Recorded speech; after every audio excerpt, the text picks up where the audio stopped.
В этом видео я просто и коротко объясню то, что написано в законе об иностранцах Грузии, дам на него ссылку, так как официальная версия есть и на русском языке. А во второй части расскажу об особенностях комфортного пребывания здесь, что нужно для того, чтобы наслаждаться жизнью в Грузии в полной мере. Это видео будет полезно для людей, которые хотят переехать сюда, купить здесь недвижимость, открыть бизнес или просто посетить страну с туристическими целями. Прошу обратить внимание, что я не продаю недвижимость, не оказываю услуг по переезду и никаких других услуг я тоже не оказываю. Мой номер телефона указан под каждым видео с целью упростить пользование информацией. Также я могу поделиться контактами какого-то специалиста, чью работу считаю адекватной и чьими услугами сам пользовался в процессе жизни здесь. Благодаря каналу появился отдельный проект, где я работаю как маркетолог, и в ближайшее время появится еще один такой проект. Ссылку на первый проект на правах рекламы я оставляю под видео, он называется «Мебель в Батуми», и работает он, в принципе, совершенно независимо от канала. А во второй части видео мы рассмотрим, что нужно, чтобы не просто жить в Грузии, а жить с комфортом, удовольствием и в гармонии с окружающим миром и людьми. Вся собранная и предоставленная информация основана на законах Грузии и опыте проживания здесь в течение длительного периода времени.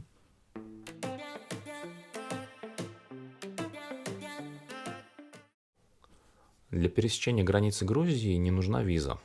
Точнее, она не нужна гражданам более чем 100 стран на планете Земля. Список этих стран находится по ссылке, которая под видео. В 2015 году правительство Грузии выпустило закон, упрощающий посещение страны. С тех пор это идеально работает, и туристический поток растет год за годом. Штамп о въезде пограничник ставит на границе, дополнительных процедур не требуется. Это максимально упрощает жизнь приезжим со стороны государства.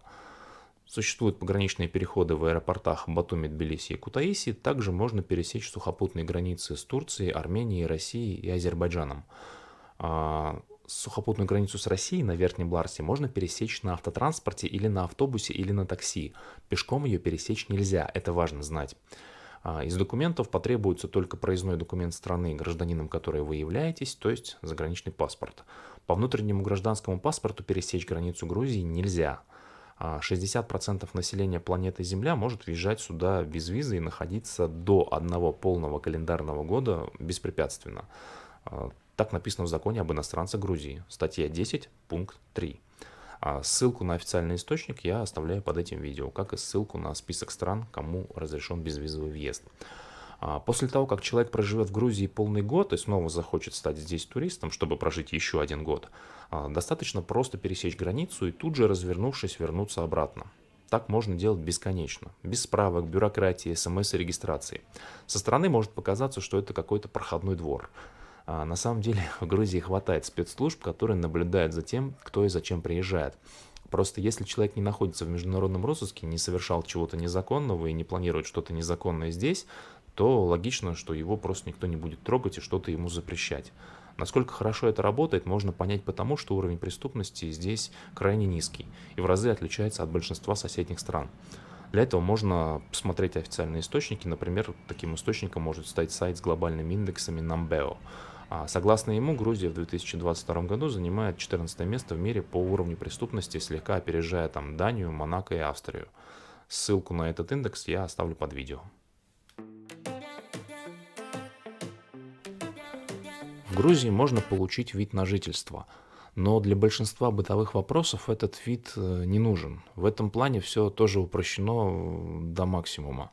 Например, будучи формально туристом, можно арендовать или купить квартиру, оформить на себя автомобиль с грузинскими номерами, зарегистрироваться как индивидуальный предприниматель с налоговой ставкой 1% или создать любую другую форму бизнеса. Обо всем этом более подробно снято видео на канале. Если не удалось их найти, можно просто оставить комментарий под этим видео, и через день под этим комментарием появится в виде ответа ссылка. Также мой WhatsApp указан под каждым видео для коротких вопросов по навигации. Еще раз отмечу, услуги я не оказываю, инвестиционные советы я не даю. Если у меня есть контакт какого-то специалиста, дам. Но если я в тематике не разбираюсь и контакта нет, то максимум, что смогу, это подсказать, где искать. Также отмечу, что контент про Грузию снимаю не я один, и можно отыскать других людей, которые оказывают какие-то услуги, и, возможно, ими и воспользоваться. За 5 лет, которые я уже прожил в Грузии, могу точно сказать, что вид на жительство мне не понадобился ни разу. Скорее всего, он потребуется в будущем, так как Грузия становится все более популярной в мире, и в какой-то момент поток посетителей, стремящихся жить здесь постоянно, может значительно вырасти. Но в данный момент идет восстановление туристического потока после пандемии, и, на мой взгляд, вводить какие-то ограничения вот сейчас смысла особо нет. Это утверждение не является абсолютной истиной, возможно, люди, которые принимают законы, видят это иначе. Я же просто говорю о том, что здесь есть сейчас и как это работает на практике в данный момент. А если вид на жительство в Грузии все-таки очень хочется получить, то существует для этого ряд оснований. Эти основания прописаны в основном законе, он называется «О правовом положении иностранцев и лиц без гражданства в Грузии». Ссылку на закон оставляю под видео. Процедура получения выглядит очень просто. Нужно находиться на территории Грузии на законных основаниях, то есть пребывание не должно быть просрочено, а надо очень сильно постараться, чтобы еще и пребывание просрочить.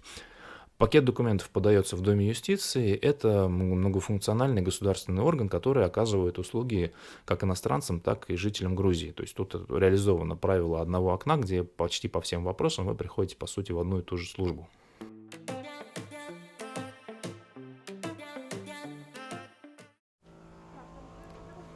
Можно получить вид на жительство на основании инвестиций в недвижимость. Это самый простой способ с минимальным количеством отказов.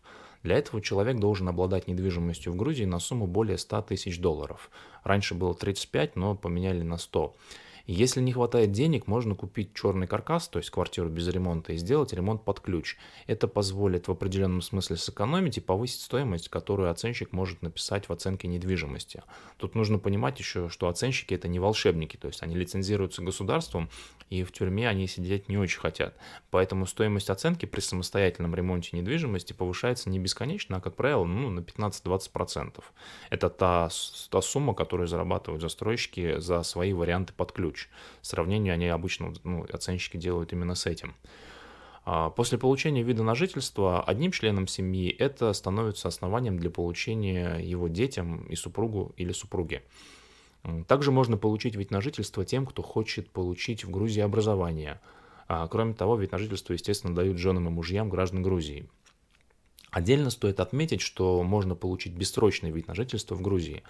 Для этого нужно инвестировать в экономику страны 300 и более тысяч долларов и получать доход на территории Грузии в первый год от 50 тысяч долларов, во второй год от 100 тысяч долларов и в третий год от 120 тысяч долларов. Процедура такая, что при единоразовых инвестициях 300 тысяч долларов сразу выдается разрешение на пребывание сроком на 5 лет. А затем, после подтверждения того, что в течение этих 5 лет тот доход, который нужно, получался, это разрешение заменяется на бессрочное. Это гораздо проще, чем получить вид на жительство по недвижимости и продлевать его каждый год. Но я повторюсь, получать вид на жительство по большому счету не очень нужно в текущий момент, в данный момент. Мало кто об этом знает и говорит, но вид на жительство можно также получить и тем, кто просто хочет трудиться в Грузии. Для этого можно зарегистрировать компанию или зарегистрироваться как индивидуальный предприниматель. Затем нужно получить доход в размере всего 50 тысяч лари, то есть в год это примерно около 17 тысяч долларов. Это тоже будет основанием для получения вида на жительство. Срок выдачи такого вида на жительство составляет 6-12 месяцев. Дополнительное обязательство при получении такого вида в том, чтобы человек каждый год предоставлял подтверждение дохода и мог доказать, что законные требования соблюдаются. Все эти основания, они прописаны в статье 15 закона о правовом положении иностранцев и лиц без гражданства в Грузии. Ссылку на него я в третий раз скажу, оставляю под этим видео, его можно открыть и почитать. Возникает логичный вопрос, который каждый захочет написать мне в WhatsApp, но не надо этого делать. А какой конкретно пакет документов нужен для того, чтобы получить тот или иной вид на жительство, то есть конкретно прям по списку? Ответ очень простой, это можно уточнить, просто придя в юстицию. Я, естественно, по всем этим основаниям не получал вид на жительство. Для этого просто приходится в юстицию и там получить бесплатную консультацию. Они все по всем вопросам, по любому действию юстиция разъясняет. В дальнейшем я создам более подробное видео про документы, если этот ролик наберет более 20 тысяч просмотров. Так будет понятно, что тема интересна и требует большого и широкого освещения. Можно написать запрос на такое видео в комментариях, это поможет этому видео набирать те самые 20 тысяч просмотров. Могут ли отказать в получении вида на жительство? Да, могут. Как правило, это происходит на общем основании с формулировкой «представляет угрозу для интересов общественной безопасности в Грузии». Но за этой страшной формулировкой скрывается очень простое объяснение. Из поданного пакета документов сотруднику, который их рассматривает, непонятно, чем человек занимается в Грузии и для чего ему вид на жительство, особенно с учетом того, что для жизни в Грузии он по большому счету и не очень нужен. Отказ производится с общей формулировкой без конкретного разъяснения мотивации.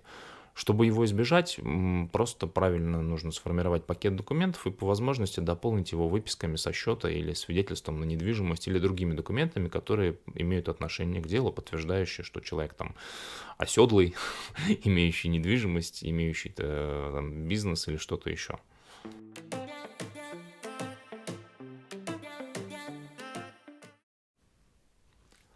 Для абсолютного большинства бытовых потребностей человека в Грузии вид на жительство не нужен. Он придает какую-то официальность во взаимоотношениях с государством, но на само качество жизни особо не влияет. Главный бонус, который дает вид на жительство, это пересечение на своем грузинском автомобиле границы с Турцией. Во все остальные страны, кроме Турции и России, можно ездить на своем авто, купленном в Грузии, совершенно беспрепятственно, даже будучи обычным туристом. Но вот конкретно в Турции высокие таможенные пошлины на машины, поэтому многие граждане Турции просто покупали машины в Грузии в какой-то период и, живя в Турции, ездили на них. Чтобы избежать вот такого потока машин, зарегистрированных в Грузии, а ездящих по Турции, Турция запретила въезжать в Турцию на машинах из Грузии людям, у которых нет или гражданства, или вида на жительство Грузии. То же самое, в принципе, сделала и Россия примерно по той же причине. А Армения спокойно впускает к себе такие автомобили, и даже можно на пароме, в принципе, на таком автомобиле отправиться в Болгарию и дальше в Европу, если, конечно, есть соответствующие визы.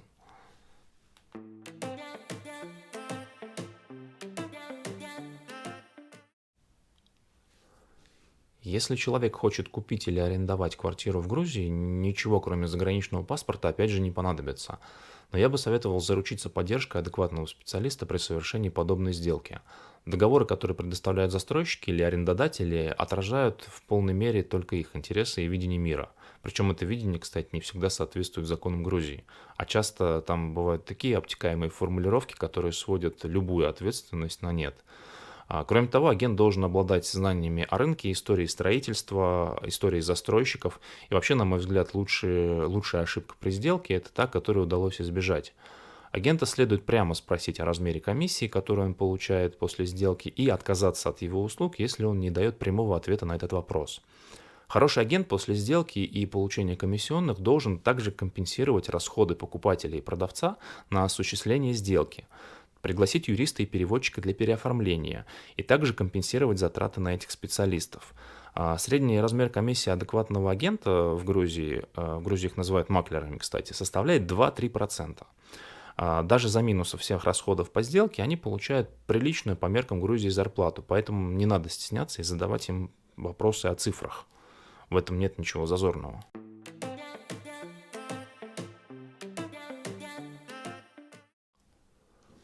Для покупки автомобиля или регистрации в качестве предпринимателя или бизнесмена в Грузии также потребуется только паспорт заграничный. Ну еще дополнительно местный адрес, да. Адрес нужен только для корреспонденции, его может предоставить любой человек, имеющий недвижимость в Грузии. Для этого он приходит в юстицию вместе с заявителем и дает свое письменное согласие. В случае покупки автомобиля идти нужно не в юстицию, а в отделение МВД, занимающееся регистрацией транспортных средств.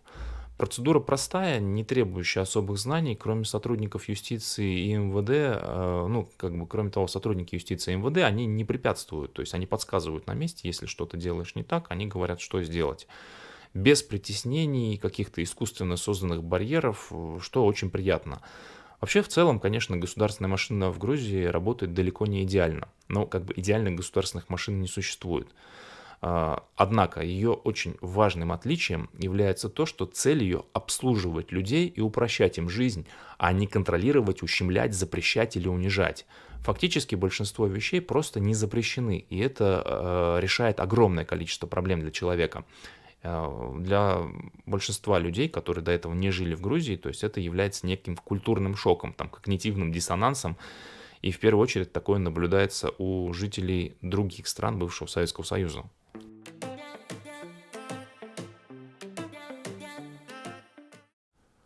Детей у меня нет, поэтому подробно описать процесс детоустройства я не смогу. Однако я общаюсь с экспатами и знаю, что в Батуми и Тбилиси детей принимают в англо, русско- и грузиноговорящие школы и садики с минимальным пакетом документов. Обычные медицинские справки, подтверждающие состояние здоровья, идентификация личности, в общем, ну, ничего сложного. Стоимость детского сада в Батуми там составляет 250-300 лари в месяц с питанием. Школа чуть дороже, но не намного. Притеснений по национальным или религиозным признакам я не встречал и не слышал. Однако ребенку обязательно нужно учить грузинский язык, что, в общем-то, значительно упростит его дальнейшее пребывание в грузинском социуме и пребывание его родителей. Маленький переводчик — это вообще очень круто.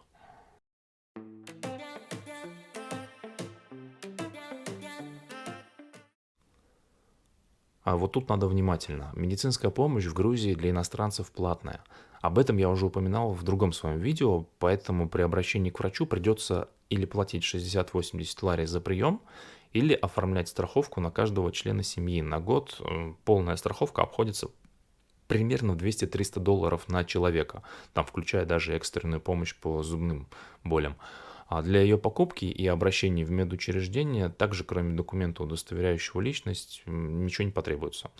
Сделать полис желательно еще и потому, что вызов экстренной помощи стоит дорого, а общий чек за процедуры при экстренной госпитализации может оказаться не просто значительным, а огромным. В целом же страховка — это то, чем желательно никогда не воспользоваться, но то, что спасет при экстренной ситуации. Лучше быть все-таки здоровым и богатым, чем бедным и больным.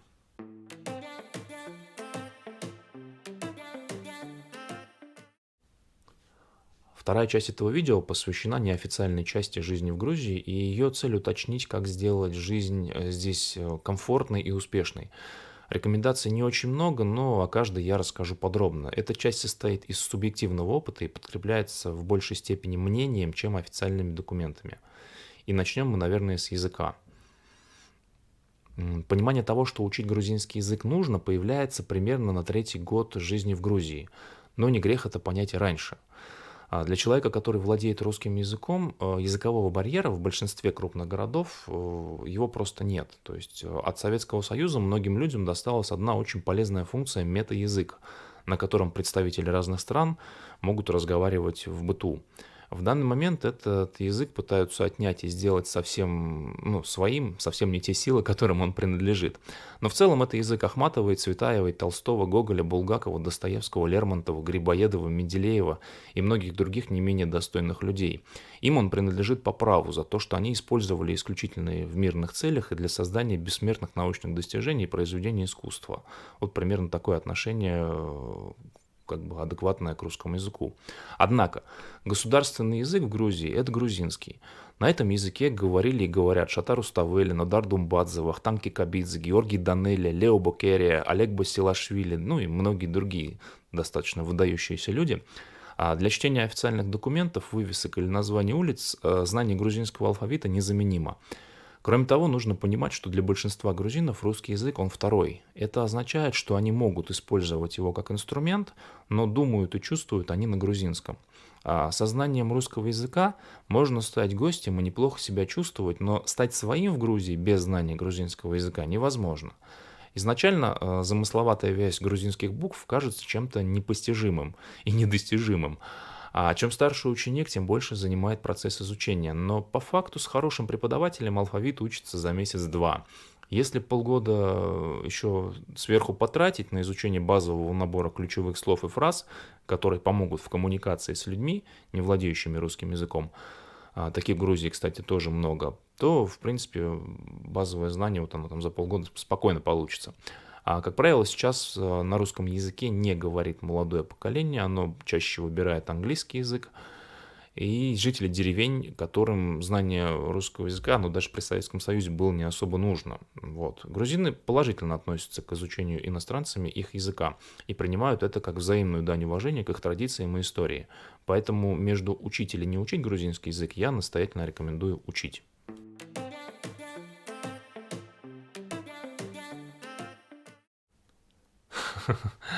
Политически активным в Грузии быть не нужно. Во-первых, грузины все сами очень политически активные, в стране зарегистрировано больше 200 политических партий. Во-вторых, будучи иностранцем, пытаться что-то изменить в стране, где ты по факту гость, это как минимум самонадеянно. Да и не любит никто политических активистов.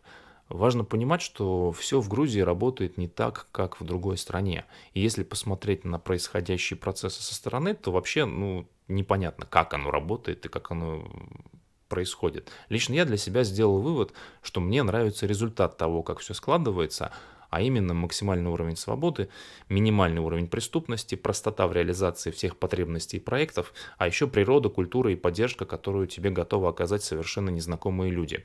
Лезть в сам механизм этого всего, как по мне, вот только портить. И это на 100% субъективное мнение, и я это понимаю.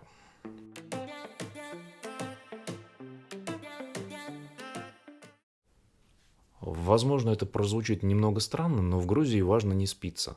Отношение здесь к алкоголю свободное. Можно пить сколько хочешь, где хочешь и когда хочешь. При этом массового алкоголизма не наблюдается. Ребенок в семье может подойти во время застолья и выпить пиво или вина у родителей из стакана.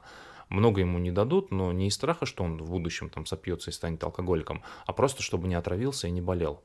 В результате у большинства жителей Грузии с детства вырабатывается спокойное отношение к алкоголю. Пьют они хоть и по много, но исключительно в компании и по поводу. Следующий день после таких вечеринок официально называется похмелье и считается священным. Наиболее гуманные коллеги и начальники даже могут дать в него отгул. Таких случаев, чтобы человек бежал с утра за шкаликом водки, чтобы просто выпить его до дна и быстро провалиться обратно в страну феи и единорогов, таких случаев единицы. В культурном коде тут записаны обильные возлияния, но исключительно на застольях, и нет ни одной строчки про алкоголизм и деградацию на его фоне. При всем при этом, когда иностранец приезжает жить в Грузию, для него появляются два искушения. Первое – это вкус и доступность грузинского вина, коньяка, чачи. И второе – это бесконечное количество приглашений на свадьбы, торжества, дни рождения, поминки и другие события. В Грузии изначально гость, он как бы становится свой. То есть, чтобы стать чужим, плохим и нехорошим, надо прям очень сильно постараться. Неподготовленному участнику очень легко сначала окунуться в это слишком активно, да, а дальше на фоне физического влияния от большого количества выпитого может появиться и психологическая зависимость.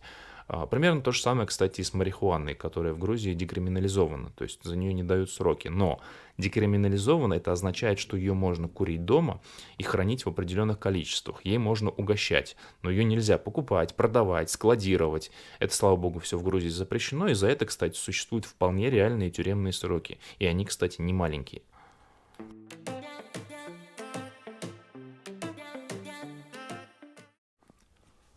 Если речь о труде ради куска хлеба, так называемом гастарбайтинге, то поиск работы в Грузии ничем не отличается от поиска такой работы в других странах. Ставки на рабочие профессии с низкими требованиями квалификации, ставки очень маленькие. В этой сфере небольшой уровень зарплат. К тому же обязательным требованием для кассира или грузчика будет знание грузинского языка. Поэтому ехать в Грузию, чтобы работать на складе в Магните, особо смысла не вижу. Отдельно в этой нише стоит отметить так называемый экспатский бизнес. Это бары, магазины и другие объекты, которые открывают приезжие, чьи товары и услуги покупают в большей степени местные жители с высоким достатком или туристы, или сами же экспаты. Здесь, скорее всего, потребуется знание английского языка. Но нужно учитывать, что бизнес экспатов характеризуется нестабильной зарплатой и неустойчивостью самого бизнеса, потому что это, как правило, стартапы, где плохо просчитанная экономика. В результате можно проработать без официального трудоустройства и не получить зарплату в итоге. Вот таких историй я знаю достаточно много. Третья важная сфера – это квалифицированный труд. Грузия развивается, и квалифицированные люди с профессией здесь требуются. Если работодатель будет уверен в высоком качестве навыков, он может взять на работу без знания грузинского языка, но, конечно, под честное слово учить его на перспективу. Это касается инженеров, программистов, квалифицированных строителей, бизнес-консультантов, и других профессий, требующих полноценного настоящего высшего образования и неформального, да, и опыта работы в своей сфере. Такую работу лучше всего искать при помощи рекрутинговых агентств. А за счет того, что Грузия в определенный момент стала привлекать большое количество удаленных профессий, рекрутинг в Тбилиси развивается активно, и можно получить место в команде еще до переезда сюда. Это во многом привлекло специалистов IT-сферы, которых приехало особенно много в 2022 году. Ресурсы для поиска работы можно посмотреть в моем видео «20 полезных сайтов Грузии» или стоит освоить социальную сеть LinkedIn. Это проект Google, где и происходит основной поиск и вербовка кандидатов по разным профессиям.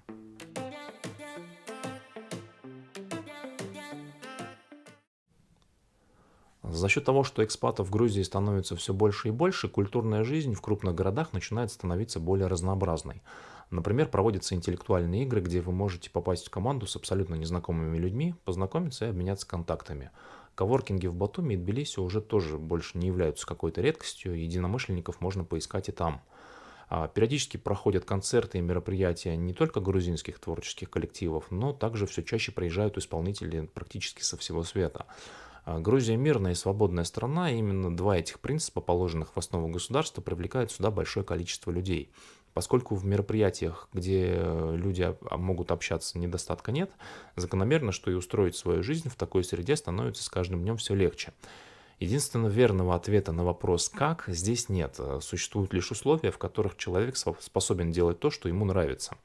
Если есть что дополнить ко всему, что сказано выше, комментарии открыты. Благодарю за внимание. Встретимся на море.